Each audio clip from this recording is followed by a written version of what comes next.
Hello, how are you? Welcome to a new installment of your Pharmacy Assistant. On this occasion, we would talk about what it is used for and how it is used. So let's take a look.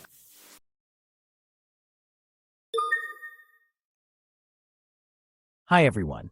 Today we're going to talk about diphenhydramine, a widely used antihistamine. We will explore when and how to use this medicine safely. Diphenhydramine mainly helps us relieve allergy symptoms, such as itching, sneezing, and watery eyes.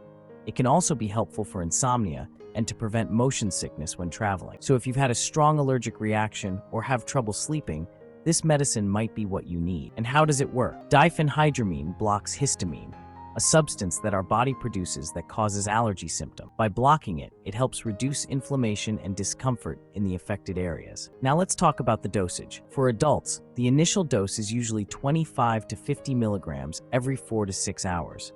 It is important not to take more than 300 milligrams a day. For children, it is best to follow the doctor's instructions. Side effects may include drowsiness, dizziness, and dry mouth. In some cases, it can cause difficulty urinating or blurred vision. It is extremely important not to drive or operate heavy machinery after taking diphenhydramine, as it can make you very sleepy. And an important warning, do not use diphenhydramine if you are taking other antihistamines or if you have certain medical conditions.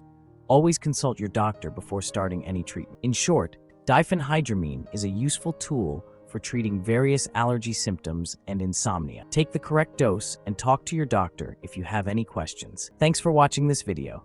Take care. See you next time. If you've made it this far, let us know in the comments why you're using this medicine.